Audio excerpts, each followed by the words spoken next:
nightmares and shadows.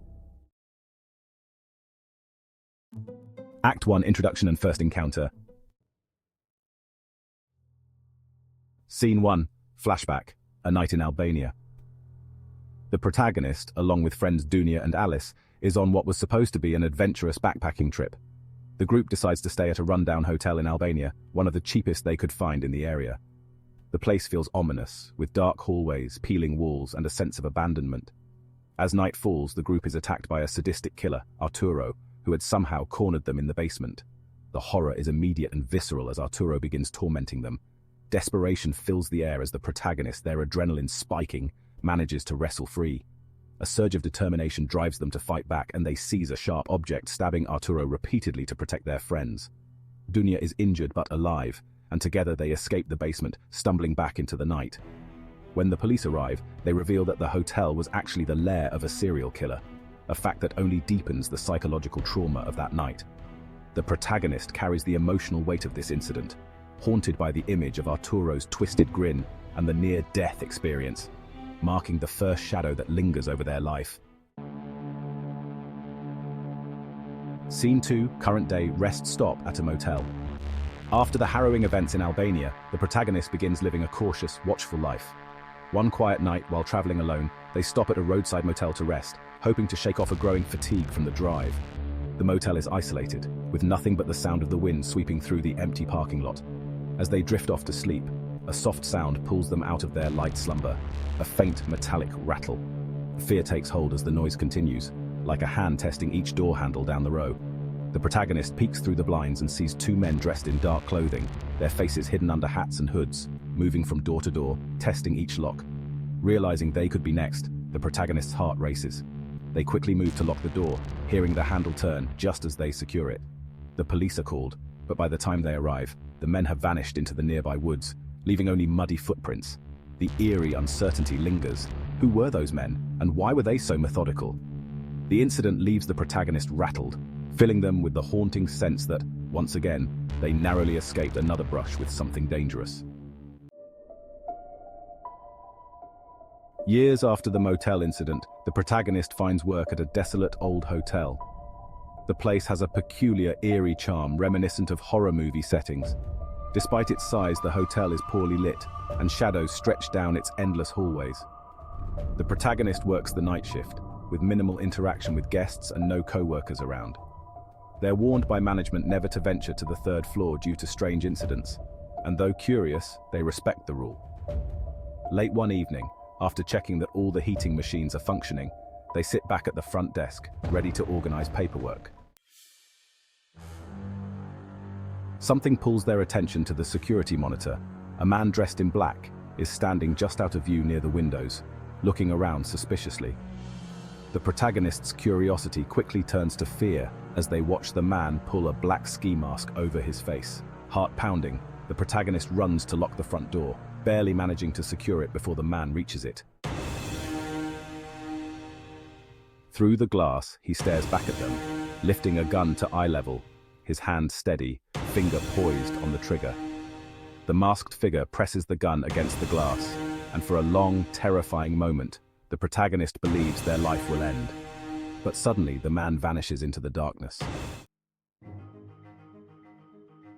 Shaken to their core, the protagonist quits their job the next day, deciding to leave behind the world of late-night shifts and strange guests. This experience finally gives them the push they need to enroll in college and turn their life in a new direction, but it leaves a deep, lingering fear. Sometime later, the protagonist is on a family vacation in Pigeon Forge, Tennessee. It's supposed to be a time of relaxation, a chance to escape from stress, yet the protagonist feels out of place, unable to fully enjoy the experience. They share a room with their brother, and as the first night progresses, the protagonist drifts into a heavy sleep. But in the quiet hours of the night, they awaken with an overwhelming sense of dread.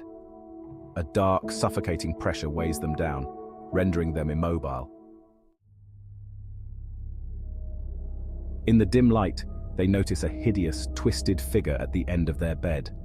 An old woman with a haggard face, crooked teeth, and deep-set eyes filled with malice. The woman creeps up, claw-like fingers digging into the bed as she moves closer, her mouth twisted into a wicked grin.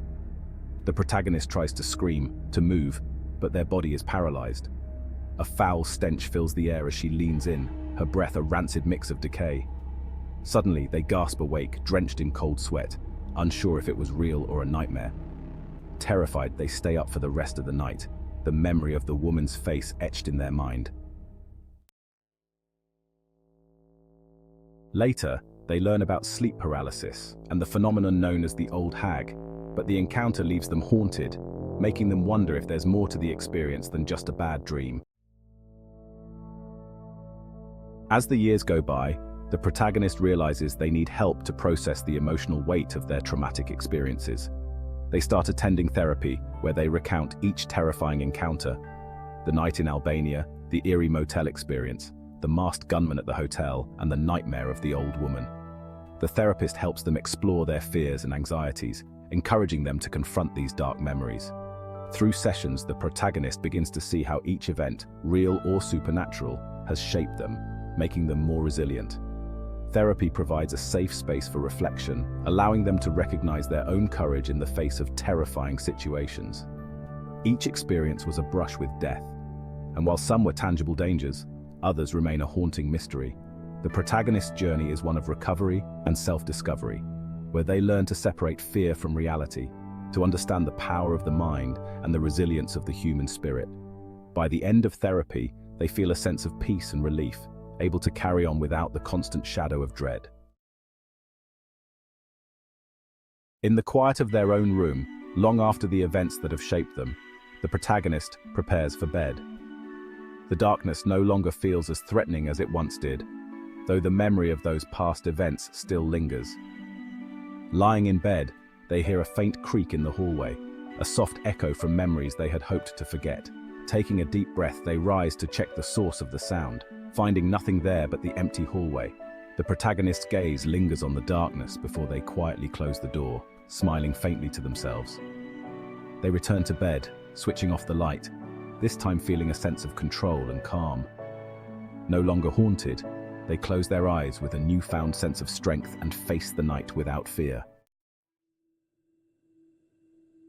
Is a journey through the protagonist's encounters with fear, both real and imagined. Each story represents not only the horrors they've faced, but also the strength they've discovered within themselves. The Albania attack taught them the power of survival. The motel and hotel incidents reminded them of the reality of danger, and the Old Hag nightmare opened their eyes to the mysteries of the mind. Through therapy, they come to realize that though fear once ruled them, it no longer defines them. In the end, is about reclaiming power from fear and moving forward with resilience, courage, and peace.